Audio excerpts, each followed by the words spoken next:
Hello and welcome to another amazing edition of Tickles Cake. You might have seen before, Lucy explained to Izzy some tips and tricks that you can do with iOS 6. 8. 8 with your iPhone 6. Right. Yeah. But it works with all iPhones, doesn't it? Exactly. And it is hard to keep count because Apple literally just seems to release them once every 6 months or something. Anyway, glossing over that, you're going to teach me some more tricks and tips that I can do as well myself. And they're all things that are basically time-saving things, yeah? Time-saving, useful, just things you might not have found by yourself. So I'm going to tell you, we've got five tips and tricks that I'm going to share with you. Now, the first one is all about notifications. So some people don't like their phone vibrating, they don't like it ringing. They might want a little light show. Who doesn't like their phone vibrating? Some people don't like that. Weird. Some people don't like that. If you don't like your phone vibrating, don't let us know. Some people like it a bit too much. But we won't talk about those people. No. But so you can get your phone to emit a light when you get a notification or receive a call or something like that, instead of having it vibrate or ring. So in order to do that, you go to Settings, and you go to General, Accessibility. If you scroll down, there's an option for LED flash for alerts. As you can see, mine's switched on. So it even works with your alarm, actually. I turned it on a few days ago and this morning it was flashing and I thought, what's that? It's like, oh, it's my alarm. So yeah, that's quite a nice feature. Right, so it switches up, so you can just basically have, can you have different combinations of them, or? No, it's just one simple flashing segment. But, you know, there's an app for everything, so if you don't like that, obviously go and visit the App Store, and there's a slew of apps that do exactly that. Okay, well, I quite like mine vibrating, so I'm going to leave it as it is. You're not turning it on now? It's not what you're doing? I'm not turning it on now. I'm checking that it's definitely on vibrate mode, and it's fine. It's a case of someone who likes vibrating a bit too much. It is quite nice, isn't it? But anyway, okay, let's move on. Okay, so next tip. Now you can actually, in the same vein of as WhatsApp, so all WhatsApp users will know that you can directly send a voice note or a video. Now you can do this directly within the Messages app.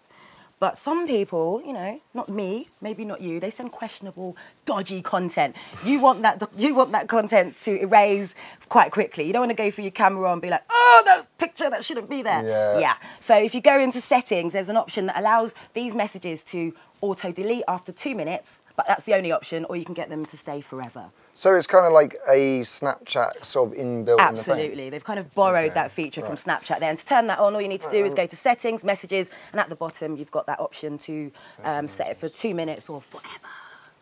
Video, oh yeah, so video messages expire. Oh, that's really good. That's weird that they don't tell people about that. I know. That's quite a big feature. That's because they want to keep all your content and keep it on iCloud. I think I will be using that one. No, not because of anything dodgy. Oh, well, it's just, you know, on a Friday night, maybe things you shouldn't say, you say, and send people. And next tip, please. Singing voice commands down the phone to your friends. Okay, next tip. So what's next tip? Requesting desktop websites from the Safari browser. You know, sometimes you go on websites and they're not optimised for your smartphone or your tablet. They look a bit shit. It immediately takes you to that one. Exactly. So what you do now, let's say you're looking at, I don't know, Amazon's a great example because that's got a desktop version and a smartphone version. You simply tap the URL bar, scroll down, and it gives you the option to request desktop type. So you hit that, and then it will transform it for you. Now, I must warn you, it doesn't work with all websites. Not all websites have this functionality, but a general amount do. So I think that's quite handy. Means you get all access to the entire website as opposed to getting kind of a optimised and kind of sort of truncated a rubbish version of the website. Yeah, exactly. Is that so? I mean, some of you out there might know that you have an end, don't you, at the front of a URL when it's for mobile? Yes. Is that basically the same, a quicker version of you just getting rid of that? Basically, yeah. Right. Exactly. Okay. And, you know, some websites do offer the option to scroll down and kind of in tiny text, it does say, visit a desktop website. This is just kind of eradicating that and doing it directly from your URL bar, which is quite cool, quite quick, quite handy. Awesome, yeah. Will you be using that? To be honest, probably not. I don't imagine, because the idea... You might. No, but the idea is obviously they're optimised, but I do sometimes, very occasionally, you'll come across a site and it's just all a bit of a mess and it doesn't, you know, especially if you're used to it and you don't find things where they are. So yeah, it will make sense. I might use it. I might use it. Don't worry, it's not offending me if you don't. It's like you invented these tips. Oh, I'm not talking to you now. Right, okay. So we got them. What's the, is this our fourth tip? This is tip number 4. So we're still in the realm of Safari internet browsing. Did you know, Max, that now instead of typing in your credit card details, you can take a photo of your credit card. It will then process all that information, and your information is into whatever website you're putting your details into. And that actually does sound bloody useful, yeah. And it's really handy as well. So when do you do that then? Is that on all websites or? It's on a majority of websites. I've not used all the websites in the world, so I don't know. But the ones that I have used, they do. How bloody dare you not have used all the websites I'll get on it. I'll get on it tonight and over the course of the week. But that's quite a handy feature. So there's not. Is that really a feature of the iPhone? Or is that? I mean, in sense, is that iOS or is that something you just get and so it knows you're on iOS and then gives you that option? Well, it only works with the Safari browser, so by default you're using that anyway. Personally, I do a lot of online shopping. I've just learnt the card number, so I will not be using that function. Yeah, no, I'm so smart going, I know my card number. No, but it is always really annoying having to dig it out and getting the long one in and all the rest of it. So yeah, no, that one is, I'll give you that one. That one is really handy. All right. And I think this is a pretty good one, tip number 5. So how many times have you lost or misplaced your iPhone? Has it happened to you? Only once, and that was it. It was gone for good, but yeah, sad times. So you didn't have Find My iPhone? I did have Find My iPhone on, but then the person who stole it decided not to turn it on. Or I don't know. Basically, Find My iPhone was just denying the existence of my iPhone. So, yeah.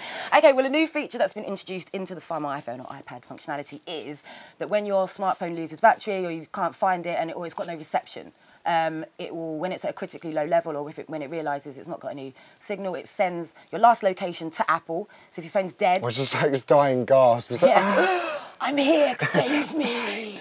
Exactly. Then you sign into iCloud and it'll tell you where it was last located. Sorry, I missed what you said there. How do I set... Is that automatically set up or I have to set this up? You have to go into Settings, go to iCloud. Yeah.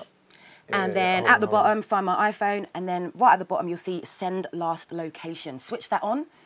So Find My Phone, Share My Location. No, Find My iPhone. In Find My Phone. So and there you go. Again, this is a weird one. Why would it not be default? I don't get why that's like... It's right there, but it's not switched on. So you have to go in and switch it on for you. But the bonus of it, you find your phone and your phone's dead.